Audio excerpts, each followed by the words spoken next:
welcome back to the Queer Sister podcast. My name is Jasmine and I use she, her pronouns. And I'm Natasha, her sister, if you didn't know, sister. And I use she, her pronouns. It's been a long time. I don't know, just, I was going to say the weather, depression, whatever happened, but we're back. We're back, y'all. I don't Talking know how about long, but we're back. yeah, it's been a little minute. We definitely need to do more of this, have more conversations about, queer entertainment between us. So that's why we're doing it. I mean, we do it anyway, so we figure we might as well record it. And if like two people watch it, like our mom and our dad, like that's something, right? That part. So yeah, I the first episode we Oh, I kind of noticed you're in a new background now, Jasmine. Because I was like, who's that moving? it's me. She's in a new apartment, you guys. I live in a dance studio. I said I live in a dance studio. Yeah, it's new, y'all. Okay, But go ahead. yeah, Jasmine the has new something to say hair, first. the new hair, the new place. Yeah. So we're talking about how Natasha met her wife, And I know that's and why you clicked on because that sounds juicy. it does sound juicy. Yes, And so I first wanted to say that I wasn't there because I wasn't invited. that is true. And I wanted you to explain why I wasn't invited to you meeting your wife that day. You know what's funny is I've gotten this question before of like, why am I not invited? First of all, it wasn't my event to invite people to. If you get invited somewhere, if someone invites you, why would you be then invite other folks? But This I is not my event that I'm inviting. I got invited. I got a ticket. So how am I gonna give a ticket away when I don't have it?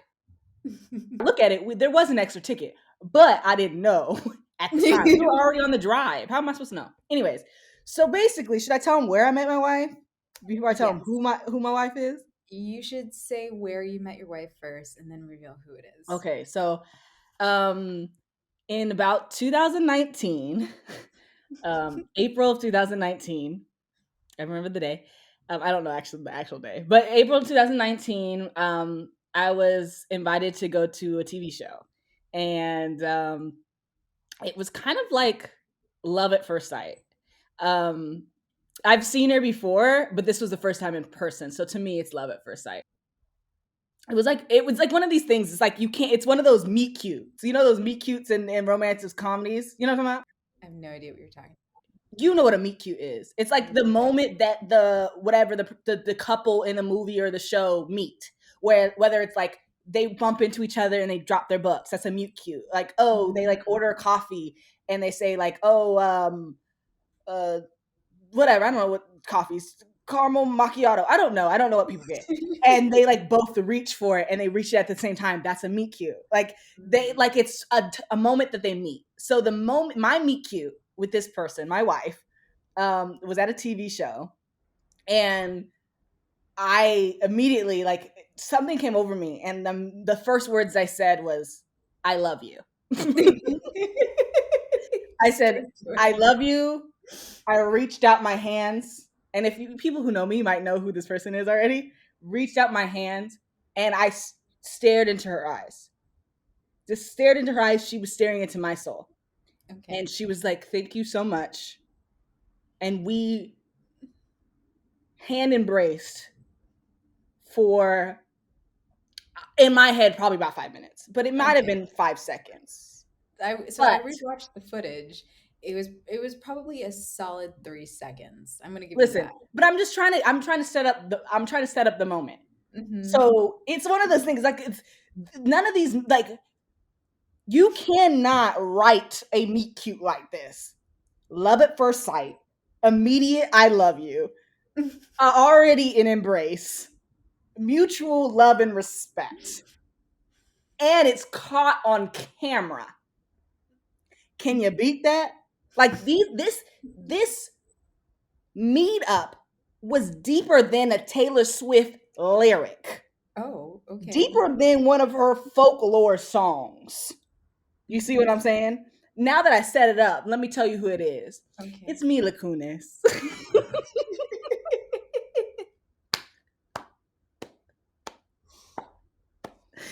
Yeah, so I met Mila Kunis at the Ellen show. Mm-hmm. And I felt like this was a perfect topic for the Queer Sister podcast because Ellen, as we know, is gay. Whether problematic or not, she's still She's a, still a, a gay. gay icon. She did what she did on that show. Mm-hmm. And Mila Kunis makes me feel gay things. So, full circle, this is a gay topic.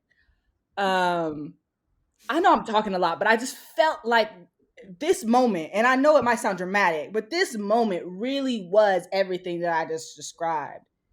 And now imagine meeting someone. I don't know, I could have came off creepy saying I love you, but because now that you know she was a celebrity, it doesn't seem as weird, right? Right? Stay with me right here. Stay with me. So I did. So if you've seen the Ellen show, so Mila was the guest host. So Ellen Mhm. wasn't there. We got tickets and Ellen wasn't there, so it was a guest host. So if you've seen the Ellen show, Ellen goes through the audience and she dances and whatever. So Mila was doing that. We were in the front, about second row, right at the edge. They moved me over because they do like when they set up the people in the audience, they make sure that certain people's clothes aren't clashing. So they moved me over and put some random girl right here. Right?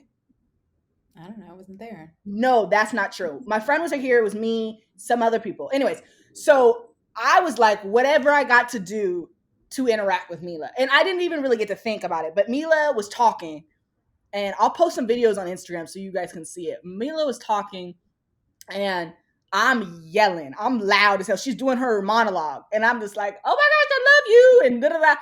And if you see the video, because I said I love you, she said I love you too.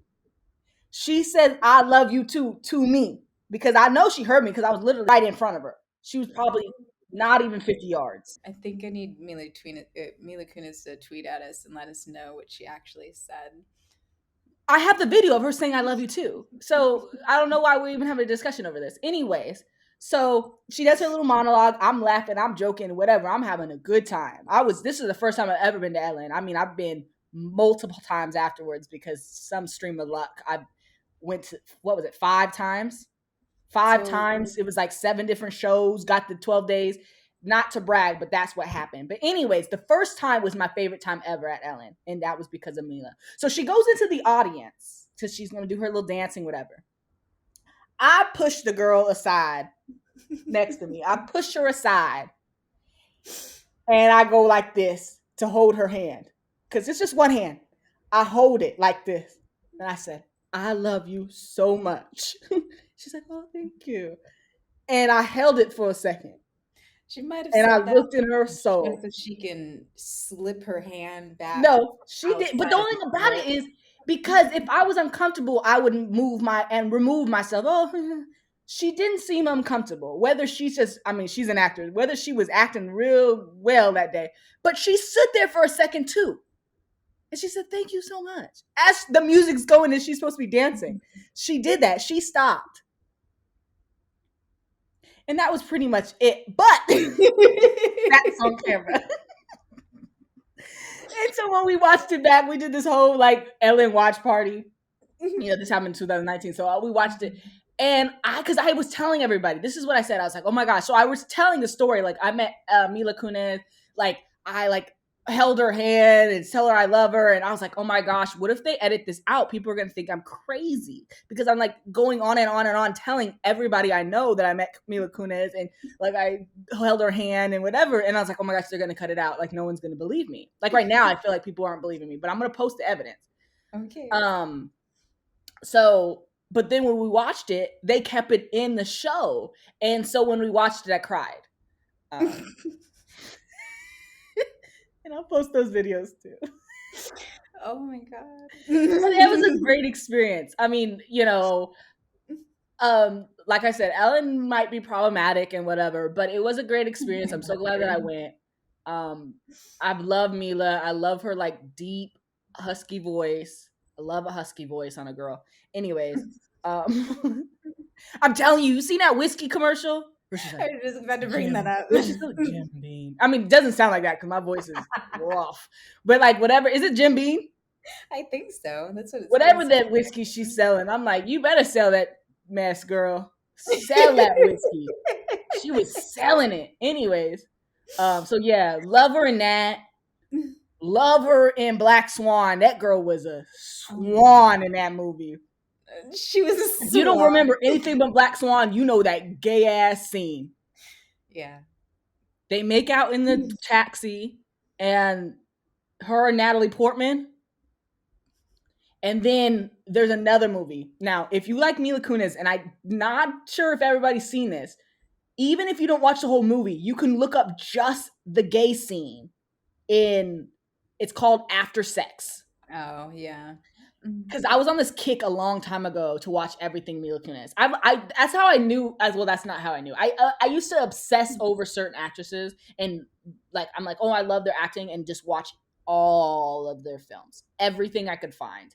So I've done that on multiple actresses. I mean, I probably could do a rundown every episode. We could do it, but Mila Kunis, a long time ago, I watched After Sex, and it's just supposed to be like conversations after a couple has sex, or if it's like a one night stand or whatever.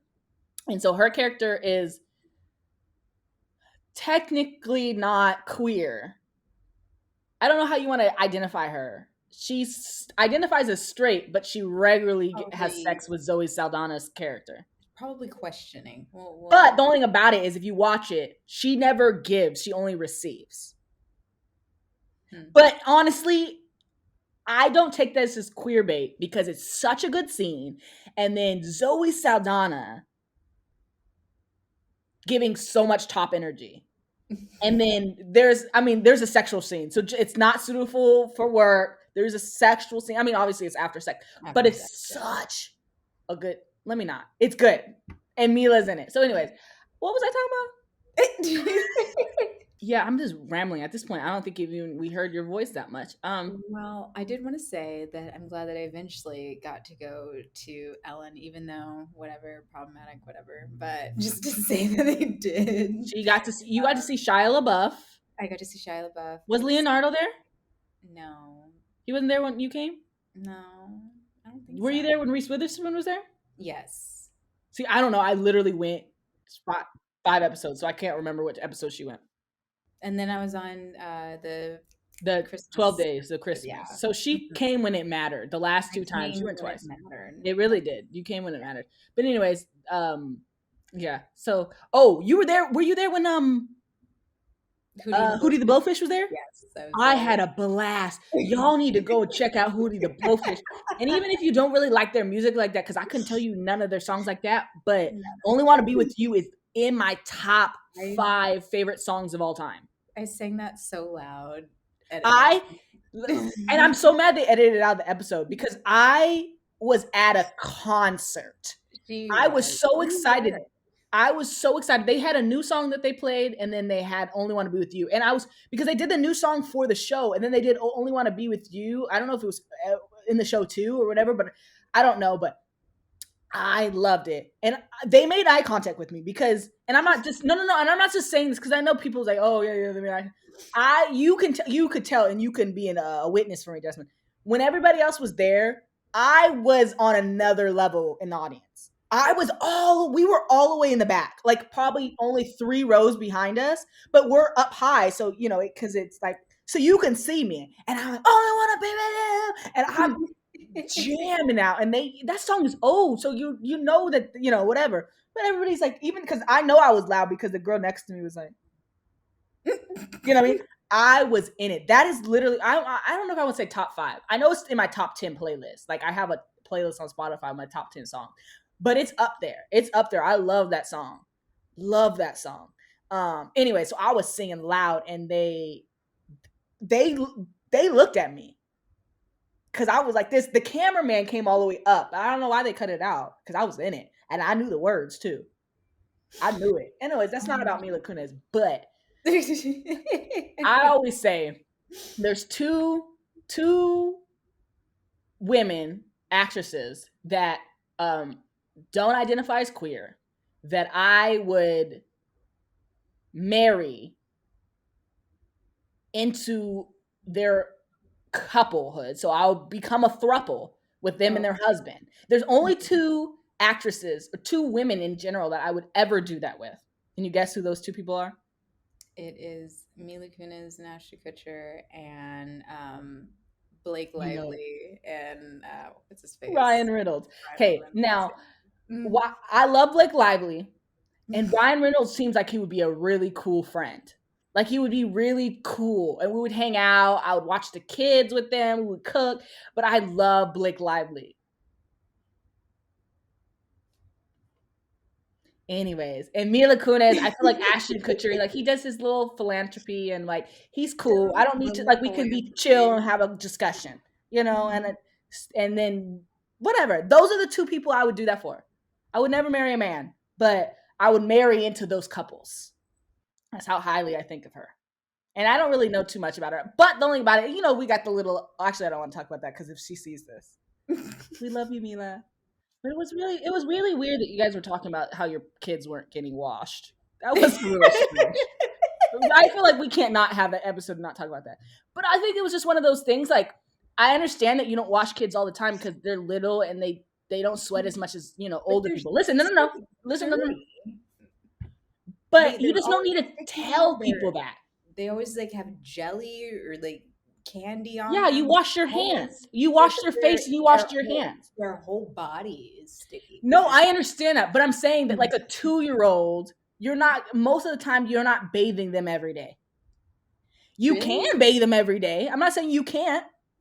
I'm not saying be dirty, but I'm just saying that sometimes you gotta roll them out of bed and get them going and put on some new clothes and change a diaper. You know what I mean? I'm not ever gonna shame because I don't have kids. I'm not gonna shame somebody. Oh, you didn't wash a kid. Blah, blah, blah. You're washing their hands all the time because their hands, like you said, are always sticky and dirty. You're Mhm. always washing their hands. You get wipes or something. You're always washing their face, so they're not gonna just have going to sleep with food all over them. You can wipe that stuff.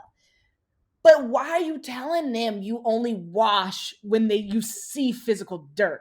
That I just don't understand. Keep your stuff in the house. That's what Keep black that people in say, the house. that's something that stays in the house. You don't gotta tell everybody, but that stays in the house. So I wasn't mad about it, but everybody like made this big old thing. Oh my gosh, her and then Kristen Bell, they got their babies all dirty and stuff, and da da da da. I don't think they dirty.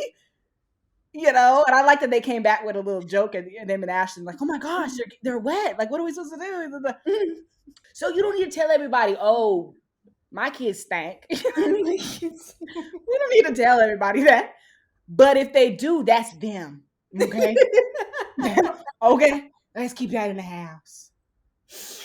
Oh man. Anyways, that's all I have to say. I don't really know how this went and how long this is. But It's an episode, and I appreciate you sharing your thoughts with me about Mila Kunis and her dirty children. Oh my goodness. stop. No, Mila, I'm defending right here. Your kids are not dirty. I will disown my sister for you in that whiskey voice. I don't know anything about their Yeah, so personal stop talking shit. situation, so I'll just leave that how it is. I'm sorry. I'm pretty sure that Mila Kunis will never listen to this, but on the off chance that she does, Says who? I'm on the tagging her on Twitter. on the off chance that she does, I'm sorry. I apologize, and Hi, more Mila. power to whatever you're doing. I'm sorry I talk so dang much, but next episode you'll talk more. I'll do my best. Thanks again for listening to the Queer Sister Yeah. podcast. My name again is Jasmine, And I'm and Natasha. all right, I'll see you on the next one. Bye. Bye.